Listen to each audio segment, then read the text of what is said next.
Hello, I'm Corey. Today I'm identifying as a Conservative. And to make Liam happy, I came in costume.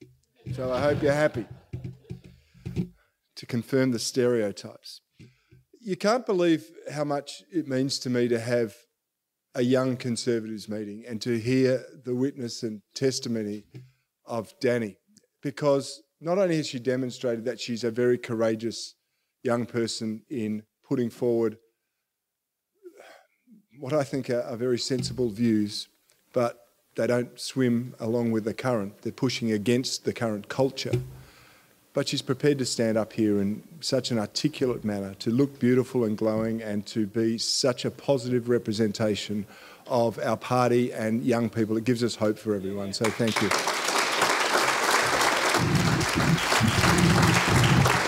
And that's not to say Miranda and Lyle were pretty special too, right? They are, but it gives me a great pleasure, because there was a journey that started for me in politics in 2006, and it changed in 2009.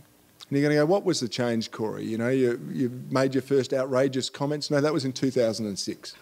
But in 2009, I went to America and I looked at what they were doing there in the States. And they were investing in ideas. They were investing in think tanks. They were investing in young people. And I went to visit all of these think tanks, not all of them, but a lot of them. And one that I had a particular strong affiliation with and accord with was called the Leadership Institute. It's run by a chap named Morton Blackwell. And Morton was very, very generous with his time. He'd been in this business of developing young Conservative leaders for 30-odd years. He'd taken, what was an office with a couple of chairs and a table to a multi-storey building that had accommodation wings and had trained thousands upon thousands of activists. And I thought, well, if he can do it, surely we can do it here in Australia. And so he put me in touch with actually a Queensland family, whom I won't name to protect them, but a Queensland family said, you should talk to this guy. He gave us the seed money to start the Conservative Leadership Foundation. And the Conservative Leadership Foundation was designed entirely around giving young people opportunities, to provide them with I hate the term, but a safe space where they could meet people that had similar ideas, where they could debate the differences in ideas safely, that we could shepherd them into jobs or into placement opportunities with work, that we could go in and fight the battles for them if necessary, we could offer them protection. And I got to tell you, it was a labour of love, and it continues to be a labour of love, albeit it is in hiatus while we're running this party. And for 8 years, we had people, we were sending them overseas to go to training expeditions. We had national essay competitions. And it also occurred to me just how far up against it we are. I mean, who would have thought? Who would have thought that an organisation running a national essay competition, asking young people to write, if I was Prime Minister, I would, and to submit 1,000 words, could be controversial. I didn't think it would be. We had schools doing it. We'd received thousands of entries in it. And we chose a young man from a school in South Australia. It wasn't parochial, it was a great essay. A young man from a school in South Australia. And we, the prize for the primary or the senior school was, I think it was $500. So we sent him the $500 via the school.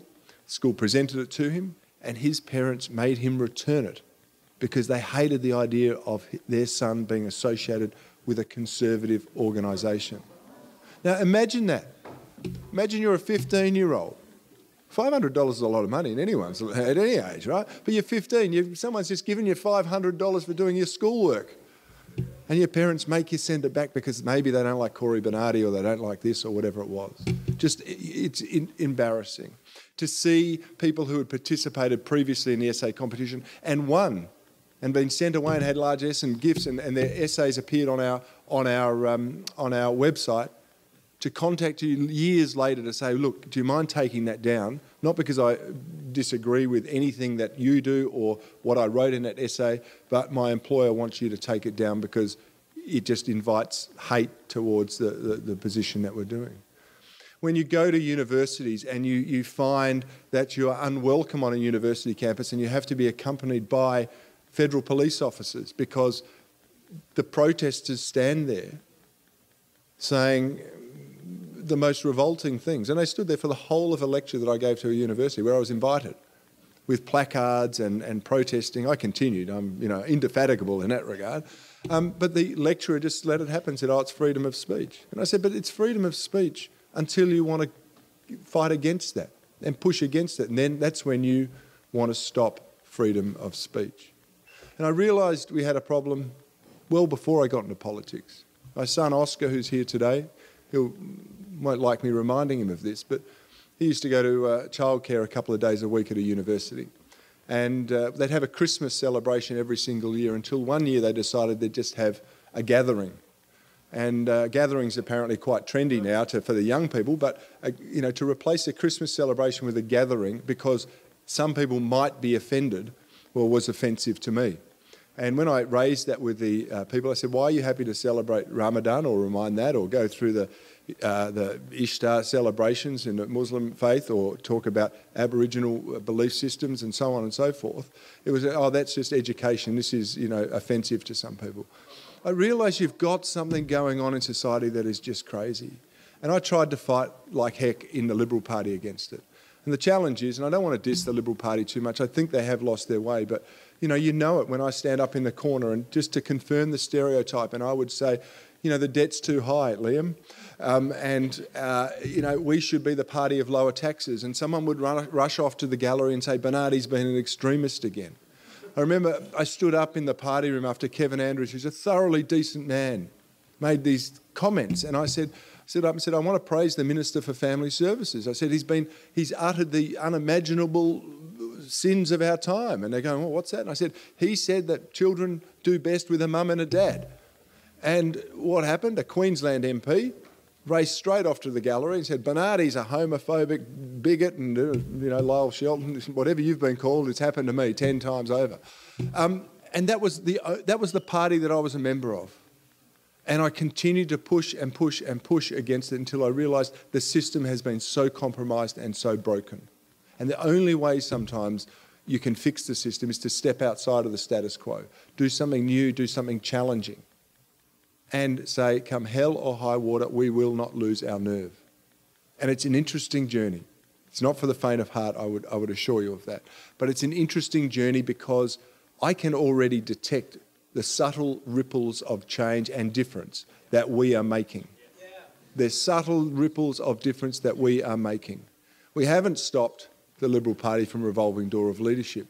But I know for a fact, because we can track who comes to our website. I know there are so many aph.gov.au web addresses that come to our website, and miraculously, like a magpie picking up a ring, they just come up and say, a variation of this policy. Have you heard burst the Canberra bubble lately? You know where that started? Have you heard common sense? We need to get some common sense back into quality. I can tell you where common sense lives, if anyone... we need immigration reform. We need it. So we can keep going. They do this. And it's not just the Liberals that do it. There are other competitors in our space who are also mimicking, imitating, grasping on to the common sense, straightforward policies that we're producing. Because we've actually thought them through and they're bound by principle. And we're also making differences in the media. Now, you might not see it. If you're one of those people who send me an email every week saying you're not doing enough, Corey, good on you. Listen to my podcast. I'll refer to you many times. We are actually making a difference in the media. Right? They can't pillory us. They can't make fun of us and they can't mock us with any legitimacy anymore. So a lot of the times they don't want to mention us. But when they do tackle us on our policy position, they say, oh, you're just an extreme right-wing party. And I say, what part of it? What is it about what you want? And when it comes to ideas like, abortion, and the ABC put this to me once, you're such an extreme anti-abortionist. I said, how do you know that? She said, oh, your position on this is extreme. And I said, you know what, I want to see fewer abortions in this country. And she said, so do I. And I said, well, there you go. See, we're bringing ourselves together. I said, all Australians would like to see fewer abortions, and that says to me that they know there's something wrong with it. There's something empirically wrong with it. that when you go on Sky News and they start to pick a fight and you can counter everything that they raise with you in a credible and principled manner, they soon lose resistance. And when you get someone like Graham Richardson going, I actually agree with Corey, maybe I'm on the wrong track. We are changing politics, both in a policy sense, and we're changing the perception of what it means to be conservative. And a lot of people are now claiming to be conservative parties, and they're not. Our party is bounded by principles. Now, we're not going to get everything right, but we know how we're going to view the issues that confront us every single day. Is it good for families? Is this going to generate fostering free enterprise in our country? Is it going to build personal responsibility? Is it going to strengthen the community and build our social bonds and our compacts? Is it going to shrink the size of government? These are the things that conservatives believe in. We don't think we've got new-fangled answers. We know what worked, what has worked in the past, and what's worked in the past will work in the future if you apply it diligently and with consistency. Gone are the days of experimental politics. We cannot afford to experiment with the future of Danny and the young conservatives anymore. And as tactless as it was to blame the baby boomers, but I'm going to blame them too because they're older than me, right? You know, we need to think of our responsibilities to future generations. The progressives, the regressives, the Greens, the Reds, they all talk about, you know, the inheritance and what are you doing and don't you have an obligation? And yet the only people who truly want to conserve the future for young people in this country are conservatives. And that's what, you know, you think should be part of the name, conserve. We want to conserve and build upon that which has worked, that which has stood the test of time, that which has been generated and developed over the millennia of the lived human existence. It's a pretty straightforward offering. And that's why it heartens me to see young conservatives getting engaged in it. I know how difficult this journey is. I was unpopular at school. Is that right? Is that how I should characterise it? I was swimming against the current at school too, because I just thought, hang on, government is not the answer. Business, enterprise, thrift, family, they're the things that work. It's not very trendy, but it's absolutely right. But the things we used to laugh at when I was at school, gender identity, you can pick and choose whatever you want to be. We used to laugh at that and think no one could think that. We used to laugh at the Greens when they'd put this forward 10 or 15 years ago. And now it is the reality with which we're dealing today. And it is a tiny group, a tiny minority of people that are commandeering the public square. They're dominating the political discourse, they're dominating the media discourse, they're dominating the universities, and they are bludgeoning the rest of Australia into submission. We can't afford to let that happen. And the conservative side of politics, the right side of politics, have been too weak in pushing back. And we can't afford that to go on, allow that to go on any longer. And so we've got to push back in a respectful manner, in a principled manner, but with strength, with resilience, and with spines of steel, because there is no spine in either of the major parties. And it's going to be a huge challenge, and it's not for the faint of heart, because the attacks come thick and fast. But the obligation of everyone in this room who's over the age of 40 is to offer a bit of protection and a bit of cover to the young ones, to be there for their shields, to back them in, to give them advice, to mentor them, to strengthen their arm, to give them and fuel that passion that they so clearly have, whether they're doing it to annoy their parents or whether they're doing it because, you know, they just want to be different at school or at uni. They truly believe, and they're risking a great deal by doing it. So we've got to give solutions. Firstly, I would say to every young person in this room and every person who's young at heart, get a book called Confrontational Politics. Don't write to me about all the typos in it and stuff. I didn't write it. It wasn't me. Don't tell me he's a gun nut and all of that. All of those things, I've read it.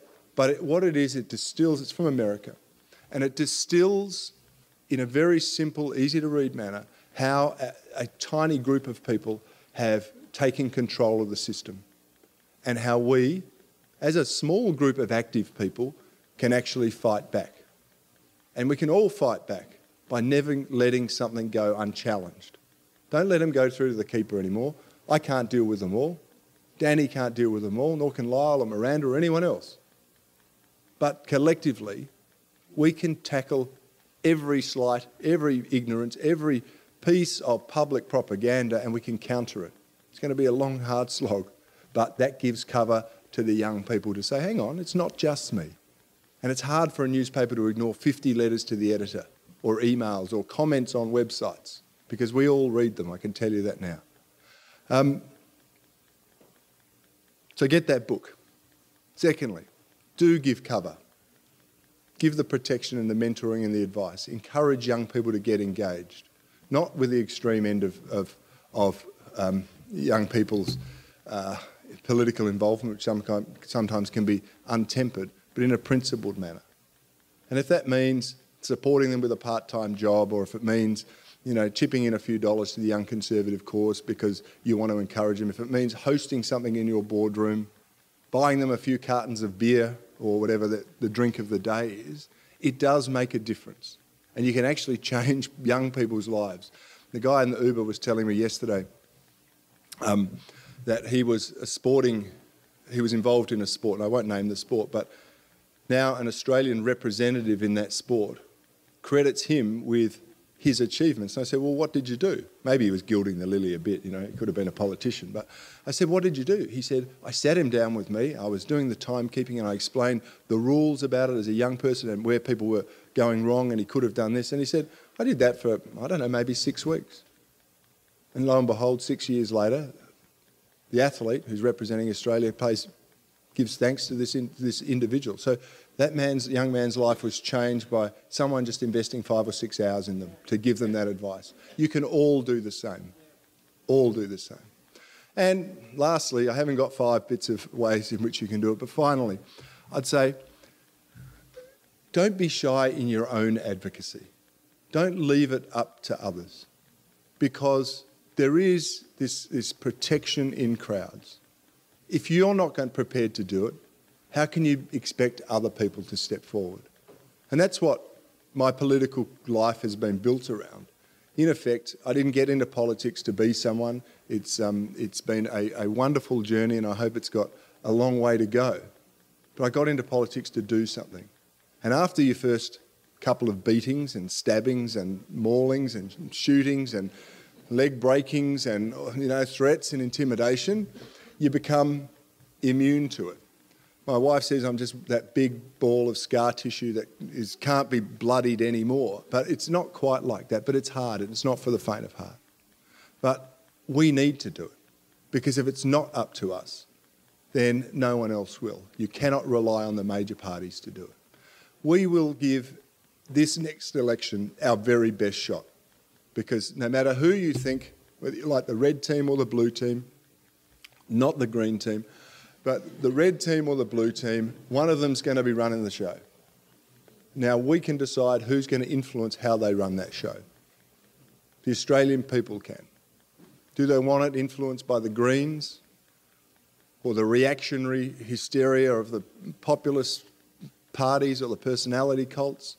Or do they want the government of their choosing, to be influenced and shaped by a principled and credible, well-considered policy alternative? And that is the stark choice. That is the message we need to get out there. We need to encourage not only our peers, we need to encourage these young people to develop their peers, to foster those principles on campus.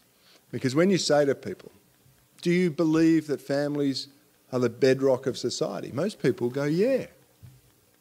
Do you think free enterprise is good? Yeah, it is pretty good. It's got to have some checks and balances on it. So you believe in civil society too, is that right? That's it. How do you reckon the government's doing? Terrible, they're terrible. So why do you want more of it? Wouldn't you like to be in charge of your own life more? Yeah, I would. That'd be a good idea. My goodness, you're a conservative. You too can get a blue suit when you turn 40. Ladies and gentlemen, what we do is important. And nothing is more important than we do. I mean, the next election is important, of course, but nothing that we do is going to be more important than fostering the next generation of Conservatives. We need to encourage them, we need to support them, we need to mould them and shape them and develop them. We need to strengthen them because they will change the country. So congratulations to all of you for organising today, and thank you for your attendance. It's just a great pleasure to be a part of it. God bless.